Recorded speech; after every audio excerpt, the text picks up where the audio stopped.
Hello दोस्तों, स्वागत है आपका मेरे इस सैनिक समाचार चैनल में। दोस्तों, आज की वीडियो में बात करेंगे पूर्व सैनिकों के लिए, केंद्रीय कर्मचारियों के लिए और पेंशनर्स के लिए 3 से 4 इम्पॉर्टेंट अपडेट। और दोस्तों, इस समय पूरे देश में एक मुहिम चल रही है। पूरे देश में जो है, जो भी केंद्रीय कर्मचारियों की समस्याएँ हैं, पेंशनर की समस्याएँ हैं, OROP 3 से रिलेटेड जो समस्याएँ हैं, उन सब पे ज़बरदस्त काम चल रहा है। और आपको पता है दोस्तों कि इस समय सरकार पे भी दबाव है कि किसी न किसी तरीके से जो है, जो केंद्रीय कर्मचारियों की खासकर जो है पेंशन की मांग है, उसको पूरा किया जाए। पिछले साल भी पूरे देश में OPS की मांग चली थी और इसी को देखते हुए दोस्तों अभी सरकार ने एक नई स्कीम लागू की है। उसके बारे में डिटेल में बात करेंगे कि अभी जो है ये जो स्कीम है UPS, इसका क्यों विरोध हो रहा है। इसका तो विरोध नहीं होना चाहिए था, जिस तरीके से सरकार ने इसको जो प्रोजेक्ट किया था, इसके बारे में बात करेंगे। साथ ही साथ दोस्तों एक और मुद्दा है 50% DA जो है बेसिक में मर्ज होने का, ये भी लिखित है। उस पर क्या चल रहा है, क्योंकि जनवरी से ये बात चल रही है 50% DA मर्ज की, और अब एक बार फिर से इस मामले ने तूल पकड़ा है और एक बार फिर से इसके ऊपर डिस्कशन शुरू हो गई है कि 50% DA जो है बेसिक में मर्ज होना चाहिए। तो दोस्तों बात करते हैं आज के इन 2 स्पेसिफिक अपडेट्स के ऊपर। दोस्तों, अगर चैनल पे आप पहली बार हैं तो चैनल को ज़रूर सब्सक्राइब करें, जिससे आने वाले हर वीडियो का अपडेट आपको मिलता रहे, और साथ ही साथ बेल आइकन ज़रूर दबाएं। दोस्तों, सबसे पहले हम बात करते हैं ना OPS ना NPS। अब एक नई टर्म आई है, वो है आपकी UPS।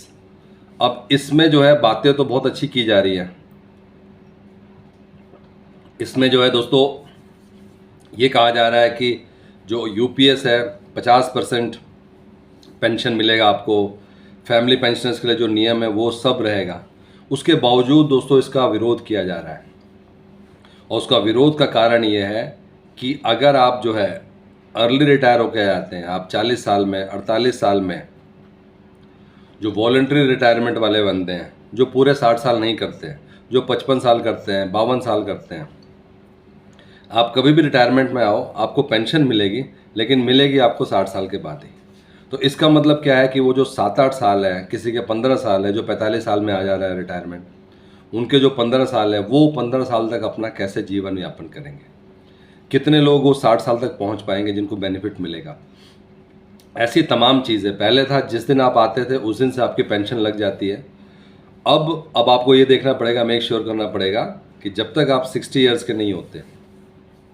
और दोस्तों ये एक बड़ा इसमें जो है कैवियट है, जिसकी वजह से जो है जो UPS है इसका विरोध हुआ। क्योंकि जब पहली बार इसको रखा गया था तब ये कहा जा रहा था कि UPS एक ऐसी स्कीम है जिसका कि करोड़ों केंद्रीय कर्मचारियों को, पेंशनर्स को, सबको बेनिफिट मिलने वाला है। लेकिन अचानक इसमें दोस्तों अब चर्चा तेज़ हो चुकी है। बड़े बड़े न्यूज़ चैनल में भी अब ये बात चल रही है। UPS VRS के बाद पेंशन नियमों पर संतुष्ट नहीं, कर्मचारी संगठन नई योजना पर उठाए सवाल, PM मोदी को लिखी चिट्ठी। तो दोस्तों यहाँ पे आप देख सकते हैं कि जो नई व्यवस्था है जहाँ पे, और हम ये बात करें जो अलग अलग जो है न्यूज़पेपर की कटिंग आ रही है, उसमें बात कर रहे हैं हम लोग जो है कि जो नई पेंशन स्कीम है, यूनिफाइड पेंशन स्कीम, इसके ऊपर बहुत सारे सवाल उठाए हैं। और इसमें जो सबसे बड़ा सवाल ये है कि जो आपकी अर्ली रिटायरमेंट वाले जितने भी लोग हैं, उनको 15 साल, 10 साल का वेट करना पड़ेगा सिर्फ और सिर्फ पेंशन लेने के लिए। लेकिन वो 15 साल वो कैसे करेंगे? उस 15 साल में उनको क्या होगा?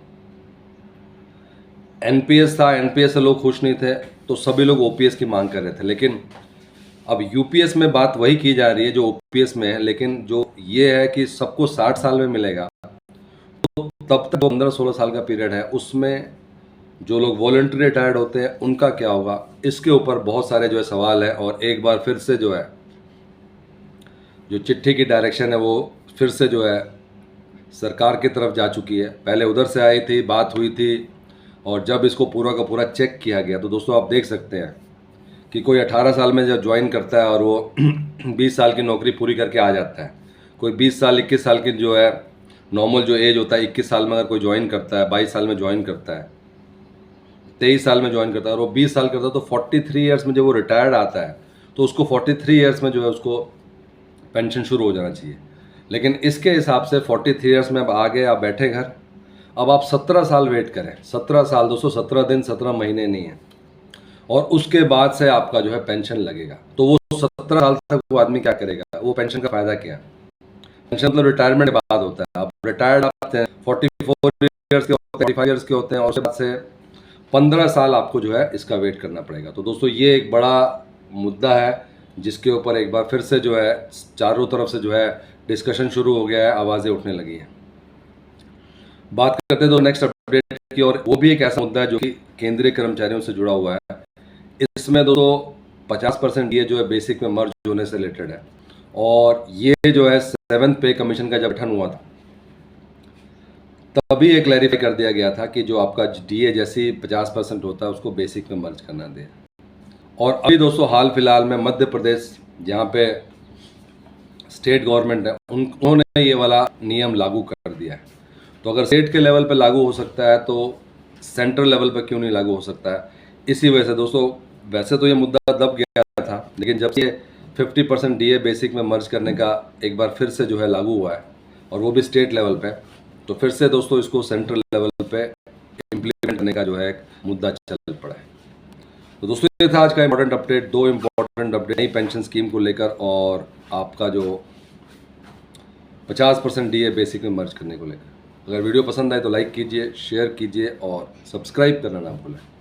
Thank you for watching this video.